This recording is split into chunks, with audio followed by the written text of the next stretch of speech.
Hi there, this is Anna from Dazzling Books, and today I have a book haul here. I am going to talk you through this mysterious stack of books. These are the books that I accumulated since January until March. I actually have a couple of them that I bought last year, but I thought since this is the first book haul of this year, I thought I would just chuck them in and be done with it. I have 13 books, and I would say, and I'm gonna be honest, that this is me being really aggressive with my book buying because I don't usually buy this many in 3 months. But there is a reason for that, and I'm going to talk about that later, so stick around for that. We're just gonna get into what these books are about first, okay? Let's go. The first book that I have here, it actually came today, like just now, and it is Rukia on Love, edited by Tavi Gevinson. This is a Rukia publication. Yes, the Rukia magazine, rukiamax.com.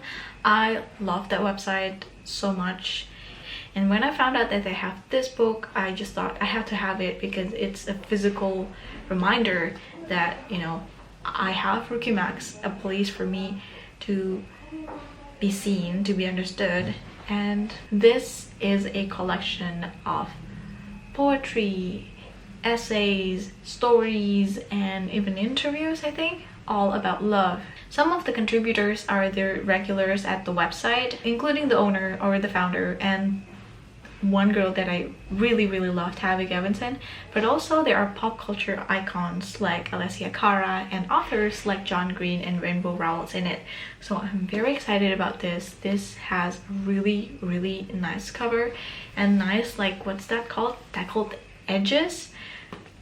Very excited about this, gonna read this very soon. The second book that I have, I bought last year, but was the first read of this year, and it is Call Down the Hawk by Mack. This was the first book that I opened and read this year, but now in March, now that I'm filming it, I'm not even done with it.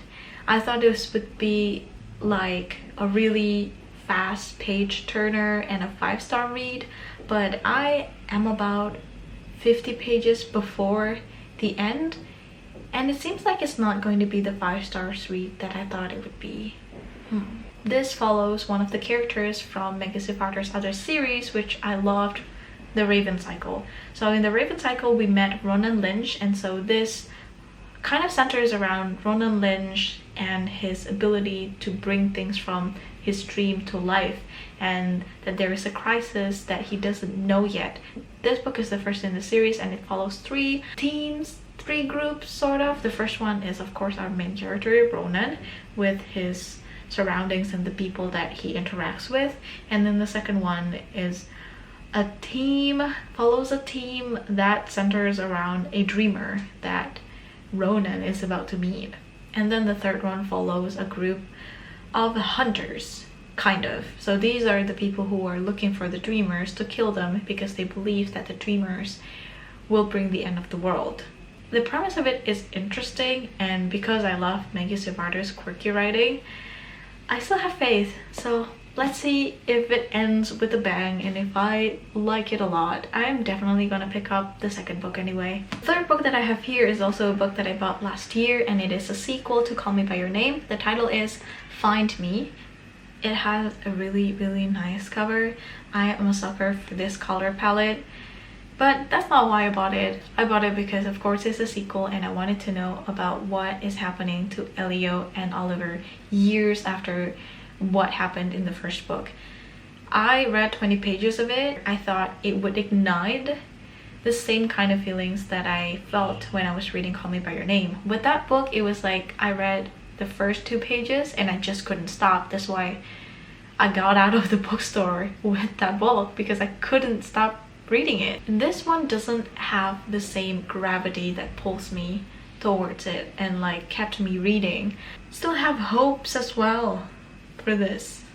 The next book that I have here is actually a surprise book because I saw it around Goodreads. It's quite a popular book. It says on the book there are more than 4 million copies sold, but I had no desire to read it. It is Where the Crawdads Sing by Delia Owens. Like I said, I had no desire to read it. Maybe it's because of the cover, maybe because of the synopsis, maybe because I don't understand the title. But One time I was at the airport, and because I had time to kill, I found myself being in the bookstore staring at the blurb at the bottom of this cover, because the New York Times book review said it's painfully beautiful. It's at once a murder mystery, a coming-of-age narrative, and a celebration of nature. That sentence hooked me. So then I opened the book and I read the prologue, and I realized I'm definitely not gonna stop reading this book. And so I bought this book. Thankfully it was discounted, thank you Paramount Plus, and then I ended up binge reading it for a week, and it ended up being the only book that I read in January. Pulled me out of the rut, it did. The next book that I have here is the one that I intentionally bought because I am interested in reviewing it, and it is Rainbirds by Clarissa. Clarissa is an Indonesian born Singaporean, and I met her, sort of. I saw her when I joined a session for NaNoWriMo in Singapore. Is shortlisted for a lot of awards and won the Best Novel Award. I wanted to know what I think of it, so that's why I bought it. Now, this next book is a really cute book and a very unusual book for me. It is a graphic novel called La Routine Keeps Breaking Up With Me. I bought this book because of Ariel Bissett from Booktube. I trust her reviews, I trust her recommendations. This was a really wholesome read about this girl in high school who is trying to understand why is her girlfriend so flippant but at the same time so cool, and it depicts the confusion and the intense feeling of being infatuated in high school, and the girl is trying to understand what is a healthier relationship, what's not, how a relationship can affect a friendship. I would have loved it if I had read it when I was younger, like when I was 15 or 16, because I think the lessons that it carried, I think this is a really nice and gentle not platform but medium for it to kind of spread to young people. The art itself is gorgeous, and I'm glad that I have this because woo, my first graphic novel ever. Now this next book is also a surprise buy because I was wandering around the bookstore with my friends and I saw this cover and I thought that's a really interesting one. It just draws my eyes in. I love this color combination too. And there's a blurb here that says it's an impressive Sally Rooney-esque debut, and I loved Sally Rooney's novel Normal People, so hooked me with that blurb. And then I read the synopsis. It's about this woman, she just broke up with her fiance, and so she started to tell her story with a list of grocery. It sounded so interesting, especially because this is about a woman who is trying to discover herself through the story of the mundane things.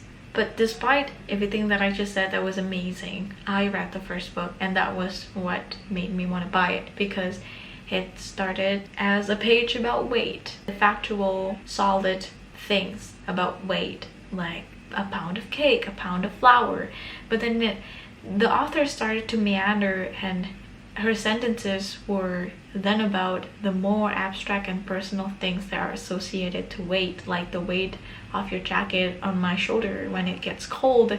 And then it started to not be about weight anymore. I just liked that journey and I liked where it took me, and I thought, well, tell me more.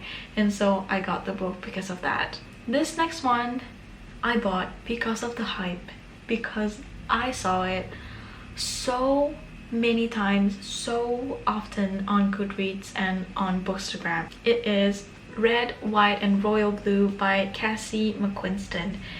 This book, I read it and I loved it. This book won the Goodreads award for both romance and also debut genre. So this is her debut novel, and I would say it's a really good, really snappy, really cute one. In the end, I found it also really wholesome. This is about this alternate universe, as in alternate from our own timeline and real life. where in 2016 the election gave the United States their first female president, and the first son of the United States in this universe is a half Mexican, really charming, really confident, really ambitious young man who wants to be a politician. But he also has a one thing in his life that's like kind of annoying him, and it's his frenemy, who is the Prince of England. And the more he gets into trouble with him, and the more he gets closer to this prince, the more he realized that he's not what he thought he was. And there are a lot of realizations and a cute romance happening, and it is an untouchable fantasy mixed with a lot of warm, relatable moments and problems, and I loved it. Now the next ones, or like the final books here, are the ones that I got from Big Bad Wolf Jakarta 2020, which happened like 3 days ago, I think, when I'm filming this. And I went there at night because it was a Friday and I had work to do. And then when I went there, I was quite pleased by the titles, but I was not pleased by the queues because I ended up going out of that place at 12:30 a.m. at midnight. But I would say it's kind of worth it. Maybe, I don't know if I want to do that again. I mean, the queuing is kind of painful. But I got these home. This book is the only young adult book that I picked up from Big Bad Wolf. It is The Sky is Everywhere by Jandy Nelson. I picked up this book because it's by Jandy Nelson, who wrote I'll Give You the Sun, and I love I'll Give You the Sun. I think the writing really worked for me, and I think that this is probably going to be another quintessentially young adult story where this girl is going through a grieving process, but in the grieving process she ended up falling in love with somebody, and we see how she deals with it. And I am excited about this. I actually went to Big Bad Wolf with Danny from the Daily Danny and the Daily Danny books, and we ended up getting the same book. Just so you're more interested in picking this book up, it says it's a heartbreaking, heart-lifting, utterly compelling, and completely unforgettable novel about first love and first love. That was heavy heavy description of the book. Well, the next one is also quite popular on Goodreads as well as Bookstagram, but the one that made me want to buy this book is because it's one of the picks from Book of the Month. So Book of the Month is this subscription for books in the US, and I don't subscribe to them because they don't allow me to, because I'm in Indonesia, but I pay attention to them. My taste in books and also their picks kind of match. That's why whenever they recommend something, I kind of trust it. One of the books that they recommended was this, Sing Unburied Sing by Jessamine Ward. The only thing that I know about this book is that it's by a woman of color, and it's about a family of color who is disadvantaged, and the writing for this is supposed to be very good. And when I read the first line of this book, I kind of saw that I might enjoy this. So again, I hope that I will like this book. Another book that I bought because it is the Book of the Month pick is The Girls by Emma Cline. This book is very popular, that it got around, and I saw it in the fashion community. Like, fashion people kind of liked it. Another thing that I got from Big Bad Wolf is Sweet Bitter by Stephanie Danler. It's very popular that the media that usually covers like the pop culture and also fashion review it and gave good praise for it as well, like Refinery 29 and Elle. I know nothing about this book, honestly, except that it's about food. I have a lot of faith in these reviews. Now, the last book is the chunkiest of them all, and it's probably also the saddest of them all. It is A Little Life by Hanya Yanagihara, if I'm pronouncing that right. A Little Life. I'm gonna repeat the part that I'm sure how to pronounce, which is the title. I got this book because my friend Shiva at Shiva Reads told me to read this book with a lot of crying emoji. And like when people recommend me a book with a lot of crying emoji or like heart emoji, I'm more likely to read what they're recommending, so that's why I got this book. Also because, you know, I've seen this around Goodreads a lot and Bookstagram a lot, and as you see, friends, book of the month, Bookstagram people, Goodreads people, when they all kind of signal for me to read a certain book, I will read it. So these are the books that I got this year so far. I said in the beginning that this is me being aggressive with my book buying, and that's because, as you can see, there is Big Bad Wolf, which doesn't happen very often, but also because here's the thing. In the 3 years that I spent in Singapore, I was extremely grateful for their library because I had access to like so many good books for cheaper because I only had to pay for the membership and not each book. But then when I went back home and I saw my shelf, because I didn't buy physical books as often as I used to, I saw that my shelf was frozen in time. Because when I saw the shelf, it was just like a collection of the books that I read when I was in high school and not when I was in college, because I didn't buy a lot of books. And so I thought, that's kind of a shame. I don't know why I have this thing with, you know, the physicality of the memories tied to a certain time in your life, especially with books.